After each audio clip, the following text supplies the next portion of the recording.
He loses his fight for life. But what is his legacy when it comes to spinal cord research?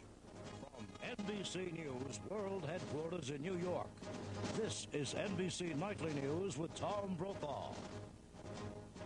Good evening. The news that Christopher Reeve had died of heart failure was like hearing of a death in the family. He was that familiar to America, first as a movie star, then as a quadriplegic, and finally as a tireless spirit, an advocate for more research, more hope for the millions who shared his broken condition and daily struggle just to breathe. He died Sunday of cardiac arrest after becoming infected from a pressure wound. That's a common condition in spinal cord cases. We're going to begin tonight with NBC's Bob Falk. As Superman, he could bend steel with his bare hands. As Christopher Reeve, he died, age 52, from a heart attack during treatment for an infection related to his paralysis. Say hello to Clark Kent.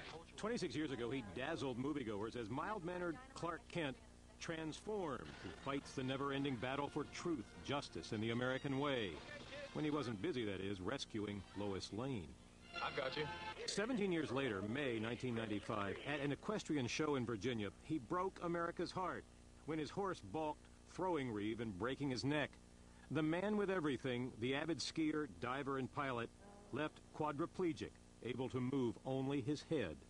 Some people say that the longer you go, the better it gets, the more you get used to it. I'm actually finding the opposite is true. He was overwhelmed, admitted in his unflinching memoir, Contemplating Suicide. Instead, Christopher Reeve decided, quote, "I've got to be a person, not a patient." Giving up is unacceptable. Slowly, the comic book hero became a super crusader, a one-man publicity and lobbying machine for spinal cord research. Who are we if we don't use our best efforts and best available technology to do something? For him, that also meant directing and acting again.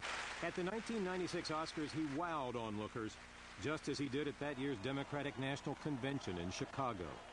America does not let its needy citizens fend for themselves. Christopher Reeve transformed again, action hero into inspiration. Chris, what do you say? Let's make a date. We'll do this interview again in 10 years. Only then we'll walk down the beach together. That's absolutely doable. I'll see you there. Christopher Reeve, who became a real Superman when he could no longer fly. Bob Falk, NBC News, Washington. We'll have more on Chris Reeve's legacy of encouraging research for a cure for spinal cord injuries a little later here on NBC Nightly News tonight. Presidential candidate John Kerry had a long friendship with Christopher Reeve, which he mentioned in Friday night's debate. The subject was stem cell research, and as NBC's Carl Quintanilla tells us tonight, Reeve's death puts a spotlight on that already heated debate. John Kerry today mixing politics with the personal, upstaging his planned remarks on energy with a eulogy to Christopher Reeve. Chris was a beautiful, hopeful person, full of zest for life. And in part because of his work, one day people will walk again. Reeve's death has unusual political consequences for Kerry's campaign. The two men were friends for 15 years. Dependent, again, on how research progresses. Lately, Reeve served as an unofficial advisor on stem cell research. Chris Reeve is a friend of mine. And left Kerry a phone message just last weekend after watching Friday's debate. The excitement in his voice was just really palpable. And he was so thrilled about where the discussion of stem cell research had come to. Kerry's challenge? How to avoid appearing insensitive while still emphasizing what he believes is one of his strongest issues, one area where Kerry hasn't been accused of flip-flopping. It was a sad but appropriate way to measure the progress in spinal cord research. Since he was first injured 9 years ago, Reeve and others in similar condition have been driven by a common goal: to walk again. Is that possible? It is a daunting prospect, but the progress so far is astonishing. Here's NBC's Robert Bazell. Hands on and up. Allison Kessler is a member of Harvard's rowing team, even though her legs were paralyzed in a skiing accident 3 years ago. And push. She and many people with spinal cord injuries greatly admired Christopher Reeve's activism. He could have easily, after he got hurt, just faded into the shadows. Allison's father is a scientist studying spinal cord injuries, and he too sees enormous influence from Reeve. He just had exerted a remarkably positive force for spinal cord research. You need my head back a little bit more? Reeve's injury was the worst possible, close to the neck, a constant threat to his survival. Part of his legacy is that he never gave up. Let's do 10 more. Yeah. Okay. Wise Young of Rutgers was one of his doctors.